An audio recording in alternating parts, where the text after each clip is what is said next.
How prayer, faith, and answer work. The way prayer, faith, and spiritual results function. Many people wonder why we are unable to ask for anything we desire and get the result, when Jesus had said we can ask for anything in his name in John 14:14, and that we will receive it. Now, regarding receiving whatever we ask for, we must know that the word whatever does not mean that we must ask for things that are against the will of God. Also, we must not ask for things that our faith has no capacity to release. Once you are walking in complete obedience to God by faith, then your prayer and faith become powerful weapons to build and to destroy. It is a person who is walking in obedience to God who has full access to all the blessings and promises of God.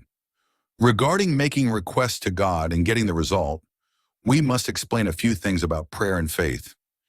Now let us explain how prayer and faith work. Offering prayer and applying faith is like lifting a weight, and the problem to be solved is the weight. The heavier the weight, the stronger the force needed to lift it. In the same manner, the tougher the situation, the more faith and prayer are required to solve it. It is like fighting an opponent. The stronger the opponent is, the more force and other requirements are needed to overcome. For example, less prayer and faith are needed to tell a crippled man to rise and walk. But more faith and prayer is needed to tell an amputated leg to grow back. In order for us to know whether to pray for a particular situation and how to pray for it, we must know the will of God regarding the situation.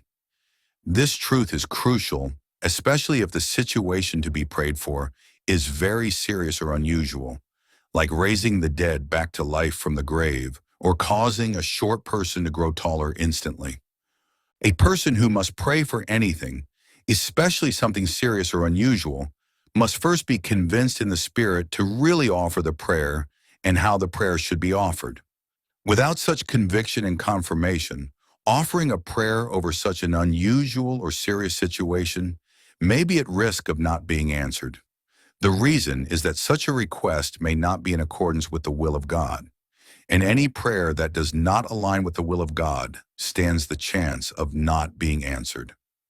The God to whom you are about to pray, and who also is responsible for answering the prayer, should give you a go-ahead to pray for a particular situation with an assurance that he will provide the answer.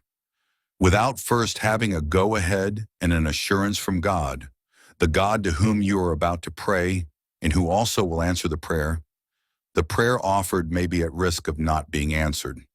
The more serious a situation is, the more important it is to get approval and assurance first from God, the God to whom you are about to pray and who also will provide the answer.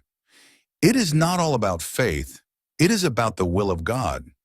If you pray for a serious situation without first seeking God's opinion regarding the situation, you may end up feeling disappointed by not getting an answer to the prayer. It is therefore important for us to know the will of God first regarding a particular matter before praying about that matter, especially if the situation is very serious or unusual, like asking for someone to disappear or appear supernaturally. It is not that God cannot do anything, but not everything is sensible. It is not that God cannot do anything, but not everything is qualified to be done. That is, not everything is worthy or deserved of being done. It is about the will of God, because the will of God is the plan of God. The will of God is the wisdom of God. The will of God coordinates everything. The will of God is what maintains the holiness of God, his trustworthiness, his perfection, his pattern, his fairness, his authority, his sovereignty, and all of God's nature, attributes, and ways. For example, although we are asked to pray for anything, and we will receive that which we pray for, you cannot pray for the moon to come down to the earth and expect to get the result. If the moon were to come to earth, how could we survive such an impact? You cannot pray for it not to rain for years without any just cause and expect to get the result. Why should it not rain when other righteous people, including farmers, pray for it to rain because they need the rain? Unless your reason and justification for the request surpass every other reason anyone else can present. You cannot pray for the sun to stand still and for the earth to stop rotating and expect to see the result. Why should the earth stop revolving when the weather and all that happens upon the earth are dependent upon the rotation of the earth?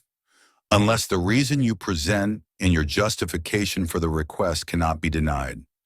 This goes for all kinds of requests, whether great or small. Before we pray, we must be sure we know what we are asking for and the reason we are asking for it. If our reasons and justification for the request are powerful enough, we may just have what we ask for, just like Elijah, who stopped it from raining for 3.5 years, and Joshua, who stopped the sun from setting for a whole day. Do you want to pray for the lame to walk? It is between you, your faith in God. Do you want to pray for an amputated leg to grow back? It is between you, your faith in God. Do you want to raise the dead back to life?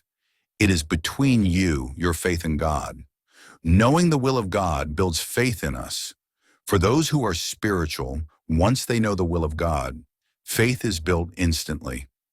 Because you know it is the will of God to do a particular thing, the faith and assurance to pray for that thing are built higher and stronger. One thing is certain, faith can never change or utter the will of God. Rather, knowing the will of God builds faith in us.